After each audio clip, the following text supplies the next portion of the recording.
Legenda Putra Langit, Tarung Surai Hijau dan Cahaya Barat. Kisah yang lalu, Naga Hijau, Raja Wali, dan Nuri sendiri terkesiap kata menyadari mata Parang Nyawa tertuju senantiasa pada Nuri. Parang Nyawa bahkan tak peduli pada penjelasan anaknya, Naga Hijau, bahwa Nuri adalah calon istrinya. Supaya aku tak mencemaskanmu, loloslah lewat lubang itu. Hati-hatilah putra kedua. Hei, kabur, lancang. Parang Nyawa jadi beringas ketika Raja Wali menghadang. Gagal dengan cakarnya, ia mengajukan cakar yang lain. Raja Wali menyodorkan kedua tangannya. Wow, ngilunya lenganku. Hah, Raja Wali sengaja mengulur waktu menunggu Nuri hingga jauh. Lalu ketika ia merapal alam gaib pintu luar, ia jadi hitam. Biar saja Nuri kabur, daripada jatuh ke tangan ayah. Sebagai pimpinan, tak pantas rasanya aku mengejar masuk lewat tungku itu. Naga Hijau, cepat tangkap darah itu. Bagaimanapun juga, ini membuat Naga Hijau senang. Baik ayah, kau merapal alam gaib. Jelas-jelas kau ini pencuri kristalku. Memangnya kenapa, Raja Wali tak berniat lagi untuk berkelit. Kembalikan atau ku cabut nyawamu. Biar Nuri pergi, ku kembalikan kristal itu. Kau pikir kau siapa, berani main tawar dengan aku? Nuri dan kristal kosmik, aku mau keduanya. Entah bagaimana mulanya, tiba-tiba jemari Raja Wali tercekal. Celaka, ia menguasai gerakanku. Tanganku tak berfungsi. Harus kulumpuhkan dulu daya cengkramnya. Aduh, masa aku terkunci lagi? Sama-sama sanggup merapal alam gaib pintu luar. Kekalahan Raja Wali adalah kematangannya. Maka adalah penderitaan yang dirasakan oleh bocah ini. Mudah-mudahan putra kedua bisa mengatasi penguasa. Hahaha, jangan harap bisa kabur sayang. Duh, teledor, wajahnya terhantam siku Nuri. Tak ingin Nuri sampai cedera, Naga Hijau berusaha membuatnya pingsan. Sekuat tenaga Nuri menghadang tenaga Naga Hijau yang menyeruak masuk. Kala pengalaman, Nuri segera ketaklukan. Maafkan aku Nuri, aku tak tega mencederaimu. Maka ditinggalkanlah oleh mereka negeri ini.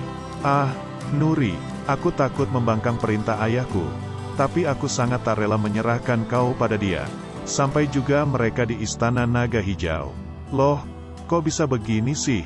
Pemberitaan dari pengawalnya membuat pipit terbang. Sakit yang ditanggungkan oleh Raja Wali nyaris tak terbendung lagi.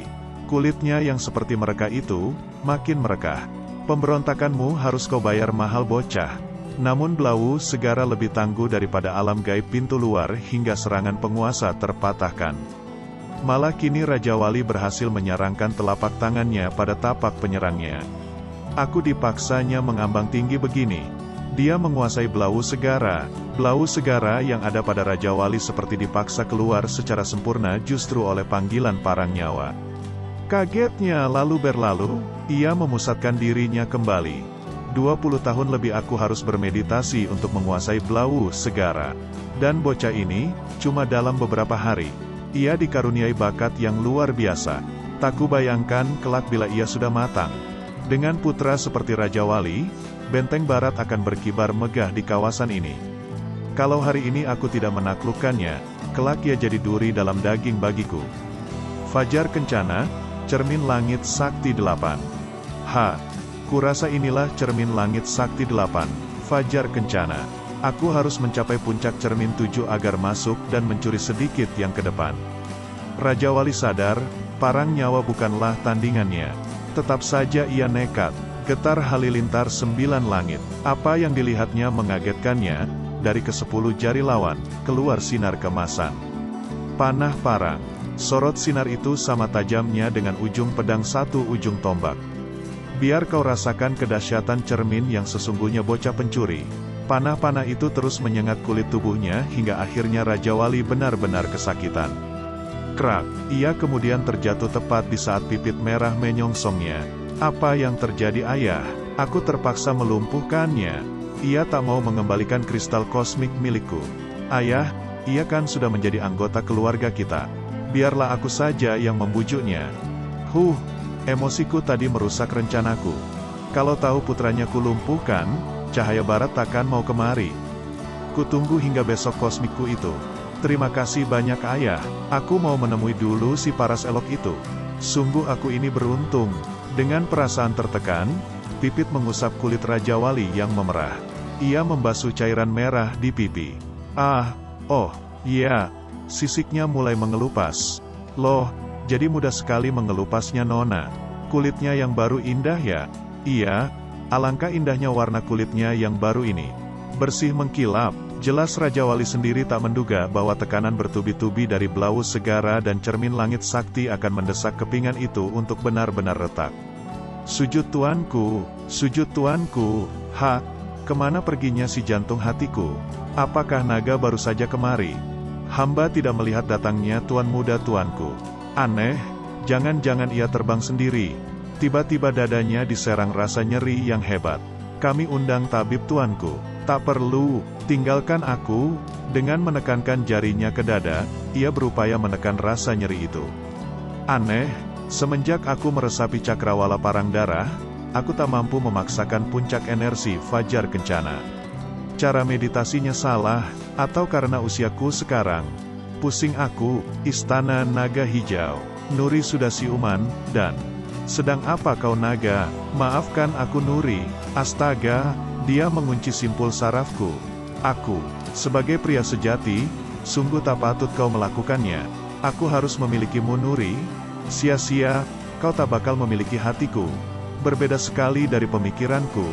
Seumur hidupku, ku benci kau, membenciku Nuri. Nuri, selama ini kau sangat ku hormati. Tidak sadarkah kau, aku jatuh cinta padamu Nuri. Aku menderita, batinku Nuri, aku begitu mencintaimu. Aku manusia tak berguna, aku tak mampu melindungimu Nuri. Kenapa kau harus melakukan yang seperti ini sekarang? Itukah cinta? Apakah kau tidak merasa mencintaiku Nuri? Izinkan aku memiliki kenangan akan dirimu Nuri. Nuri, bawalah aku ke dalam hatimu. Nuri, selama ini aku berbaik hati padamu. Anggaplah ini sebagai balasanmu padaku. Naga hijau menyembunyikan nama cinta pada diri sendiri di balik nama mencintai orang lain. Kita kembali pada semangat baru Surai Hijau setelah Sua Sinengat. Para pengawal tak berdaya menghadangnya. Kita kepung, hore, kita lolos dengan nikmat. Memang nasib kita berdua sedang bagus-bagusnya. Tunggu sampai benar-benar lolos. Gerbang itu, energiku habis lebih dari separuhnya. Tololnya, loncat dari atap ke atap. Dari mana saja kita terlihat. Maafkan sesepuh, mereka menyelinap lewat lorong sempit. Hei, mau kemana? Denting kalbu, kungfu mereka berdua sangat mapan. Semua harus diberitahu. Isyarat dari Denting segera tertangkap rekannya. Habisi dia, segera alunan seruling ini menyakiti kalbu pendengarnya. Nyerinya, tubuh Sinengat bermandikan keringat dingin. Tubuhnya sempoyongan. Sembari menyuling, Denting merapal ringan tubuhnya. Tololnya, di kiri itu, karena tidak kompak, sasaran mereka meleset terus. Biar ku ulur waktu sembari menanti pangeran. Kau pikir kau tak bakal tertangkap ya? Mendadak Surai Hijau meliukan tubuh memakai jurus andalan Sinengat. Cakar pamungkas naga. Keteledoran Denting kalbu membawa akibat cukup fatal. Dalam kepanikannya, ia arahkan serulingnya ke wajah Surai Hijau. Rasakan guntinganku, mati kau, krak. Saat Surai berniat menghabisi Denting, tengkuknya diserang. Membokong, krak.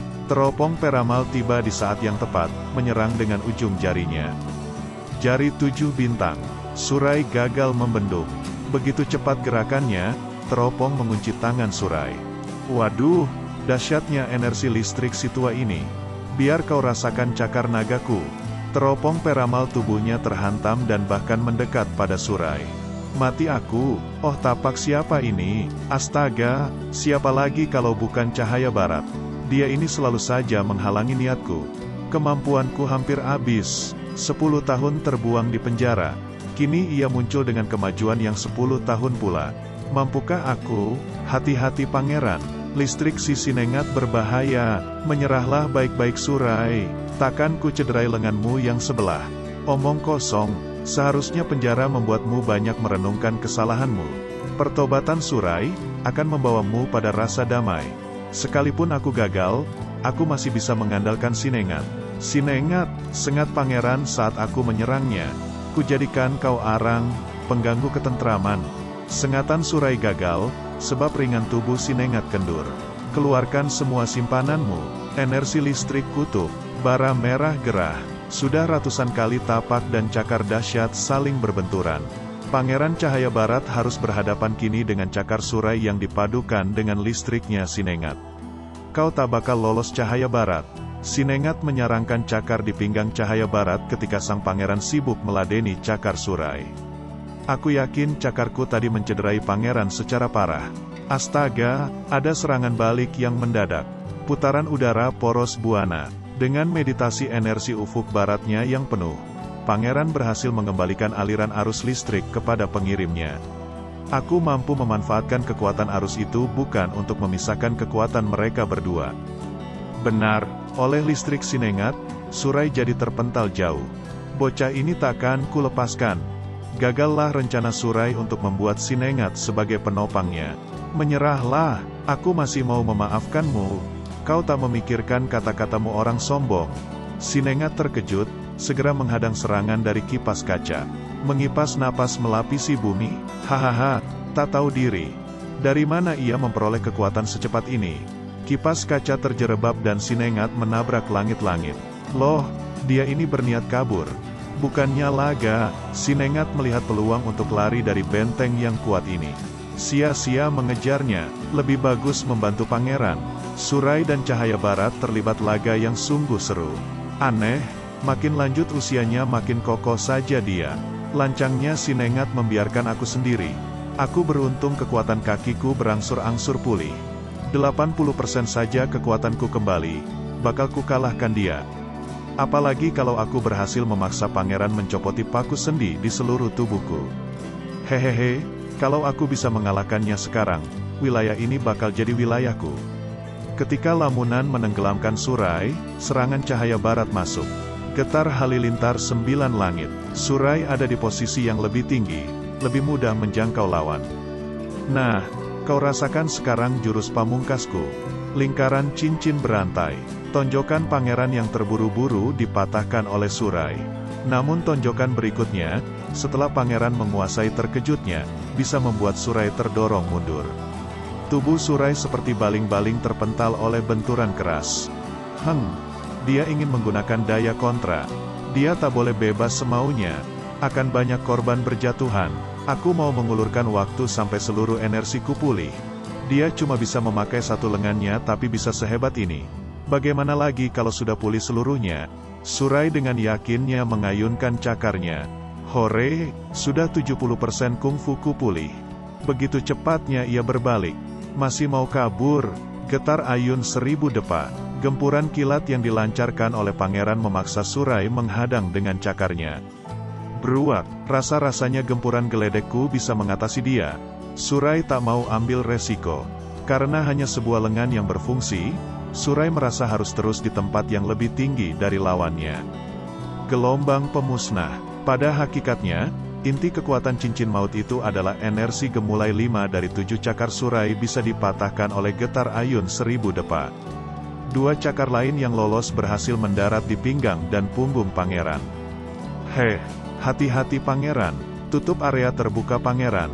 Sengatan istimewa cakar surai sama sekali tak berdampak pada lawan. Cakarku, jarang ada yang mampu menahankannya. Tapi untuk dia, tak ada apa-apanya. Putaran udara poros buana. Jarak laga semakin pendek, cakar surai seperti curahan hujan. Gelombang pemusnah level 3. Setelah beberapa kali berkelit, cakar hijau itu terpatahkan. Sebaliknya, kini surailah yang tersengat telapak Cahaya Barat. Alam semesta tanpa daya. Bagus sekali. Sebetulnya ada goresan yang diakibatkan cakarnya. Biar ku urusi dia dulu, baru setelah itu meditasi untuk pemulihan. Menyerahlah Pak Tua, ada seorang anak di dalam yang jadi korban. Kalau benar sifatmu welas asih, seperti kata orang, kau tak akan mengejarku terus demi nyawa anak ini. Kejam, pangeran, mohon, tolonglah, anak itu anak kami satu-satunya. Yang mereka alami, sama denganku. Raja Waliku, aku tahu bagaimana rasanya kehilangan anak. Jauhkan diri dari rasa sakit hati pangeran. Bila ia lolos, bukankah akan jauh lebih banyak lagi jiwa berjatuhan? Sungguh tak mudah kami memperoleh anak itu pangeran. Pangeran, Tuanlah satu-satunya pengharapan kami. Kalau sampai kau mengecewakan mereka, hancur sudah reputasimu yang harum itu. Melalui instingnya, pangeran berbalik mengancam. Jangan bermimpi sebelum jatuh tertidur, manusia keji, kau akan membayar mahal untuk perbuatanmu. Kau akan merasakan kematian sebelum kau mati. Camkan itu, camkan. Berhasil. Surai tak menduga mengancam. Ambil, ambil, ambil, sambut. Pangeran mengantar si kecil pada kipas kaca dengan energi gemulainya. Lingkaran cincin berantai. Karena Surai jadi nekat, pangeran bersikap jauh lebih serius. Gelombang pemusnah. Begitu mantapnya, satu dari sekian tonjokan yang tak terbaca arahnya itu, mampir ke dada pangeran. Tak hiraukan sakitnya, ia menghimpun seluruh energi hingga puncaknya. Surai hijau harus dipatahkan perlawanannya justru sebelum kondisinya pulih secara utuh. Keadaan Surai sendiri, bukannya menyenangkan. Cuma dengan satu tangan saja ia harus merapal ilmunya. Dan itu sulit. Sambut aku Surai. Maka lunglai pula lah lengan yang semula masih bisa diandalkan. Saat berhenti menyerang, pangeran mulai merasakan lukanya. Terduduk ia segera meditasi untuk pemulihannya. Kipas kaca berjaga di sisinya. Abis aku, terdengar suara membahana. Pangeran sembuh sudah. Ku sampaikan ganti rugi 100 dinar untuk perbaikan tempat tinggal kalian. Terima kasih pangeran. 100 dinar, itu untuk hidup seumur hidup kami pun berlebih. Mau diapakan makhluk sekejam ini pangeran? Terserah kamu saja kipas. Hina, hidupku bahkan ditentukan oleh bawahan si cahaya. Kamar tahanan. Tempat Surai ditahan. Mau diapakan Surai? Mau apa juga dia kalau kaki tangannya, semua tak berfungsi. Aku mau disiksa. Waduh, waduh, nasib. Semua sudah siap. Siap tuan. Untuk pertama kalinya dalam hidupnya ia merasa ciut. Tak usah disiksa, bunuh saja aku. Paham? Tak tahukah kau bahwa pangeran kami tak berniat begitu sebab kau sesepuhnya. Namun kejahatanmu sepertinya tak pernah habis. Maka, ya habis juga belas kasihan untukmu. Tutur katanya tak sekeras semula. Ia jadi rada lunak. Aku sesungguhnya sangat menyesal. Aku orang tak karuan. Kalau tak ada sanksi untukmu, bukankah sepertinya pangeran tak hendak membela rakyat kecil? Tapi kalau penyesalanmu murni, akan ku coba sampaikan pada pangeran. Bagaimanapun juga ia welas asih. Kipas, aku ini korban fitnah di masa remajaku. Hingga jiwa pemberontakku berkobar, dendam membara. Jadi jahatlah aku ini. Mohonkanlah ampunan bagiku. Biarkanlah sebuah lenganku berfungsi kembali. Aku sudah tua, sudah mau mati. Ingat, siksaan takkan dibatalkan. Cuma, mungkin kau bisa berbuat sesuatu untuk pangeran. Hehehe, ada yang dimintanya. Langsung saja katakan, apa yang kau minta dariku. Keluarlah kalian. Ya Tuan, aku mau memberimu kesempatan. Selamatkan putra kedua. Kalahkan Parang Nyawa. Bila saja engkau berhasil, kau akan dibebaskan. Parang Nyawa, cermin langit sakti itu tak mudah kipas. Apalagi kondisi, bayangkan kebebasan, dan tak ada izin kau menginjak negeri ini lagi. Terima kasih, ada peluang untukku. Akan ku nikmati sisa hidupku. Akan kami buka paku sendi pada kaki tanganmu. Jangan coba-coba berkhianat, ada racun tertanam di tubuhmu. Ulat gait nyawa, penawarnya kami berikan setahun sekali. Kalau kau main-main, kau akan tewas dalam 100 hari dalam penderitaan luar biasa karena ulat di perutmu. Baik, tapi, tak tahukah kau kipas, bahwa sudah sejak beberapa hari kau tak mengirimku penganan. Aku kelaparan. Ku perhatikan permintaanmu. Tunggu sampai aku berjaya kembali. Rasakan kedikdayaanku. Istana Naga Hijau. Nuri telah menjadi milikku. Naga memandang sorot mata Nuri yang kehilangan daya hidup dan dendam sekaligus. Keharuman dalam jiwa raganya memudar. Nuri memendam sakit hati yang parah. Kemarahan sekaligus kebahagiaan menghidupi jiwa naga hijau. Aku tak ingin memiliki sisa hari, segalanya berakhir hari ini. Kalau aku masih hidup terus, untuk siapakah kemudian hidup ini kutujukan? Mengabdi pada orang-orang jahat ini? Tidak, andai pun harus hidup, aku harus menetapkan tujuan hidupku pula. Dua insan dengan dua perasaan di dua kutub. Nuri, Kau milikku, satu-satunya, ayahandaku takkan hidup lebih lama lagi. Bila ia meninggal kau akan kuperistri. Maka, janganlah ayahku sampai tahu apa yang terjadi antara kita tadi. Kalau kau bocorkan, harapanku pun hancur. Kau tahu itu, kenapa kau harus marah-marah? Bukankah kau sudah merasa berkuasa atas aku? Kau pikir aku rela jatuh ke tangan ayahmu? Aku pun takkan pernah rela. Tapi, aku takut padanya Nuri. Asal kau tahu, perasaan yang terdalam ini takkan pernah padam. Tok tok tok, salam ayah. Ku kejar dia setengah hari, nyaris saja ia lolos. Hehehe, tinggalkan kami sekarang. Luar biasa kemolekanmu, makhluk bidadarikah kau ini? Sulit diperoleh memang gadis seayu dia. Bidadari, kemuraman menyerbunya, hidupku serasa menyala, hehehe. Berkali-kali Nuri jatuh tak sadarkan diri oleh kesedihan yang dalam. Tak ada rasanya tempat ia berlari. Perlahan Raja Wali siuman. Pipit, hatinya melonjak melihat pandangan pertamanya. Oh, kupikir aku sudah mati. Yah, ini semua terjadi karena ayah berhasil kurayu. Kau tak menyadari sesuatu, akibat gempuran-gempuran itu, kulitmu yang retak itu terkelupas. Tuan Raja Wali, lihatlah puing-puing retakan permukaan kulit tuan ini. Aha, luar biasa, kulitku jadi indah sekali. Bagus, bagus sekali. Ah Pipit, alangkah berjasanya kau sayang. Terima kasih, Nona. Nona, terucap juga kata pujian yang mesra itu pada Nona.